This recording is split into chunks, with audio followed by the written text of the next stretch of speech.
JJ, let's talk about the next matchup. All right. So the top seeded Milwaukee Bucks and the fifth seeded Miami Heat, who got an impressive game 1 win yesterday in a surprising result, and Jimmy Butler 40 points.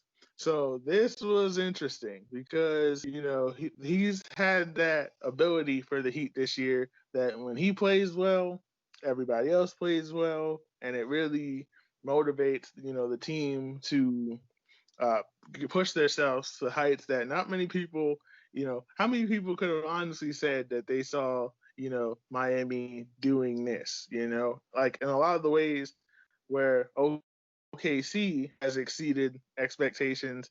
You could say that Miami was like the OKC of the Eastern Conference. True. When Jimmy Butler decided to go there, people were like, this is something that, could work. It could end up, working out, but just how much is it working out? And Miami winning that game yesterday, it opened a lot of people's eyes where they're now clued into the fact of can Jimmy Butler play like this for this entire series? But I don't know. This both Eastern Conference series were hard to pick, and it was because there's so many things you have to consider. So when I look at this matchup, it's hard, extra hard because I am a Heat fan, so I am proud anytime that they win. Right. But I believe that the Bucks find a way to pull this one out, and I say Milwaukee in a 4-2 uh, finish because sometimes it just takes something to get Giannis going, and he's shown that ability to, like, when adversity hits him more times than not, he's been able to pick himself up for that, and I think he just knows that there's a lot more pressure this time because this is a contract year for him. He is a free agent at the end of this year, and it's a lot of people have said that this is either looking like finals appearance. It helps if they win the championship, obviously, but at the bare minimum, a lot of people are expecting finals appearance or Giannis leaves. Right. So I just think like he knows the pressure of the moment, and I think I think they play a lot better in game 2. I mean, they didn't play awful in game 1. Offensively, they Miami was just better defensively than the Bucks were. But I think once Middleton and Brooke Lopez and Giannis really buckle down defensively, I think that will help them prevail in this series. Because I think Jimmy Butler, while he has good days, he also has bad days as well, and inconsistency has hurt him in the past. What do you think about that?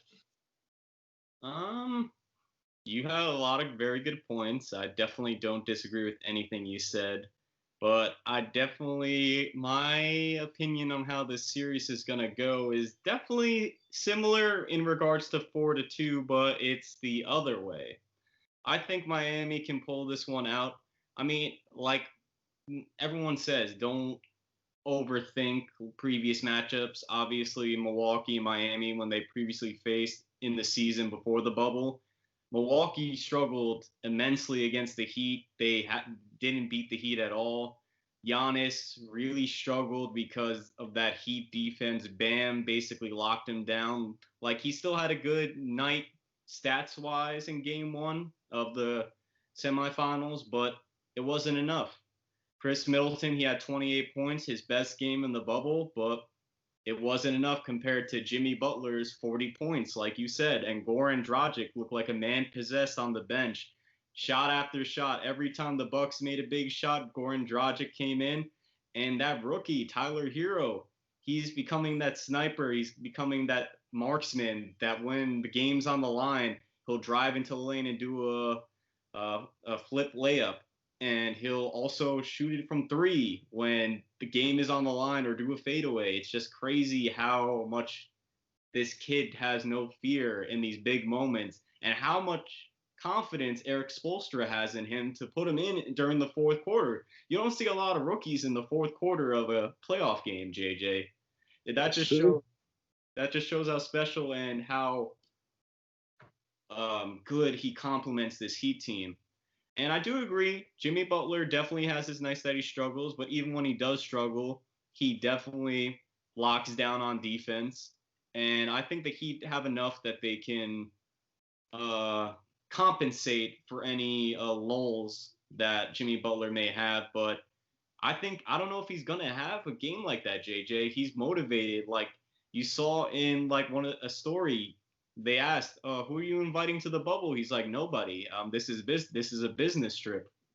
And I was just like, "Dang, this guy is really determined." He's still selling coffee $20 a pop to his teammates and to the other players in the bubble. So he's ruthless.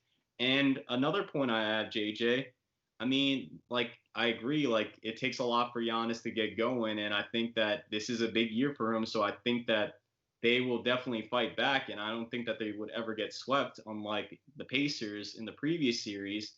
But the one point I have is that he lost to Kawhi Leonard last year, and I think the player that resembles him closest in when it comes to being ruthless, a shot blocker, he can make big shots. I think Jimmy Butler fits that perfectly, and a lot of people say that it's crazy, like how many teams that Jimmy Butler has been on and he leaves, and the teams are worse without him.